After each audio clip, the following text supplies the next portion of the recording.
Nabiktima na ba kayo ng staycation scam? Yung tipong naghulog na kayo ng down payment, pero pagdating doon ay wala pala kayong staycation.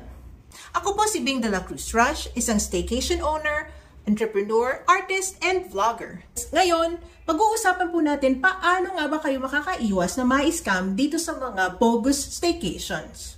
Pero bago ang lahat, mag-like at subscribe muna kayo sa aming Philamstagram, Van Life and Travel channel.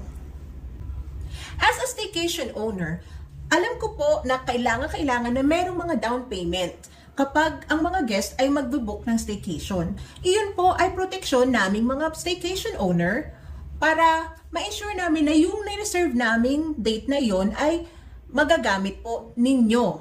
Most staycation owners will not refund the down payment kung sakaling hindi po matuloy ang guest. Ngunit, ito po ay pwede namang i-rebook kung mahaba pa ang panahon. Ngayon, as guest, paano naman po kayo makakasigurado na legit po ang inyong padadalhan ng down payment? Ito po ang pwede nyong gawin. Una po, siyasatin nyo pong maigi ang Facebook page na inyong tinitingnan. Meron po ba siyang mga pictures na paulit-ulit na ginagamit ng ibang mga ahente o ibang mga Facebook page? Aba, magtaka na kayo. Ngayon, kung ang mga unit na inyong tinitingnan sa Facebook page na yon ay doon lamang po matatagpuan, edi mas safe po kayo. Ngayon po, kapag nag-search po kayo sa ibang mga groups o ibang mga pages at paulit-ulit na yun mismong pictures na yun ang ginagamit, naku po, ay iba na po yan. Hindi po yan legit. Or, maaring kinopya po itong mga ito ng mga scammers.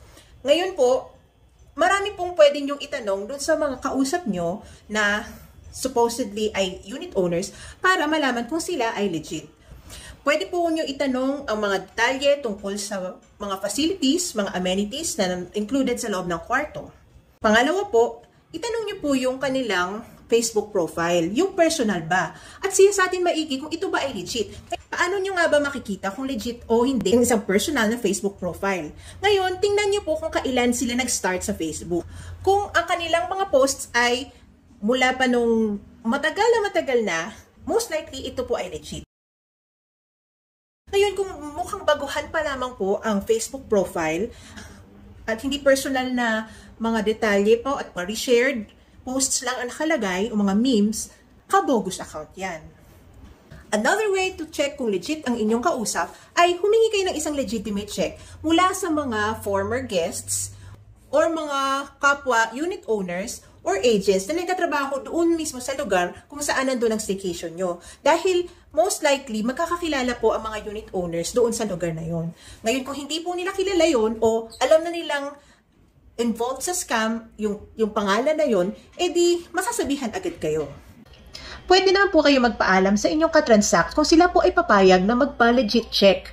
Ngayon, kung hindi po sila pumayag, magduda na kayo. Makakatulong din po na basahin nyo ang mga reviews na iniwan ng mga former guests ng staycation na gusto nyo nung tuluyan. Pagkakunti po ang reviews at matagal na yung business, medyo mag-isip-isip ka na kasi baka hindi totoo yan. Ngunit kung katulad po namin na baguhan pa lamang sa industriya at may mga reviews, tingnan nyo po ang Facebook profile ng mga nag-iiwan ng reviews doon sa Facebook page na yon. Dahil kung bogus account po o fake accounts ang mga nag-iiwan ng reviews na yon, ay baka hindi totoo yung Facebook page na tinitingnan ninyo. Mas maganda po kung tatanungin nyo mismo ang mga guests kung anong naging experience nila doon sa pagtuloy nila sa staycation na yon. Number 5, you can also ask for a video call habang yung kausap nyo ay kasalukuyang nasa loob ng unit na gusto nyong tuluyan. Kaya lang po, hindi sa lahat ng oras ay mapagbibigyan ng inyong request dahil magagawa nyo lang po ito during the time na bakante ang unit, which for most staycations ay between 12 p.m. your check-out time and 2 p.m. na check-in time ng mga bagong guests. Number 6, pwede rin kayo mag-request ng ocular inspection kung sasalukuyan pong walang guests na nakabook doon sa staycation. Which means na titingnan niyo po muna yung conditions ng inyong tutuluyan before kayo mag-commit sa down payment. Or pwede rin naman po during the day mismo ng inyong booking at bali walk-in na lang po kung papayag po yung unit owner o agent na kausap nyo. Yun nga lang po, hindi po lahat ay pumapayag sa ganitong arrangement dahil lugi naman po sila kung sila ay pumayag sa pencil booking tapos hindi rin naman pala sila ipubook. Ako po personally, as a unit owner, hindi po ako kilala ng karamihan sa industriya dahil noong August 2023 lamang po nag-start ang aming staycation business dito sa Cityland.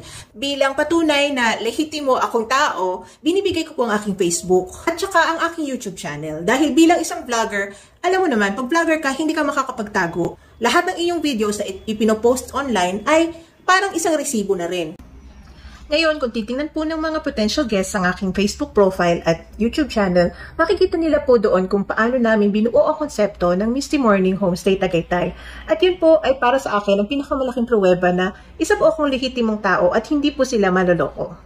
Ako po personally, dito sa aming unit, meron po akong isang guest book kung saan nag-iiwan po ng mga notes ng aking mga guests. So, ito po ay patunay na marami na pong mga tumuloy sa aming guests na satisfied naman po sa kanilang experience sa amin. So ngayon, baka maitanong nyo, Ate Bing, kapag ang isang Facebook page ba ay may thousands of likes at saka followers, sigurado na po ba akong legit yon? The answer is no. Dahil ang mga malalaking scammers ay may malalaking budget. At kaya nilang magbayad para magkaroon sila ng thousands of followers. Hindi naman po legit dahil ito po ay mga fake accounts. Meron po kasing mga Facebook page na papalit-palit lang ng pangalan o ng profile name dahil sila po ay scam.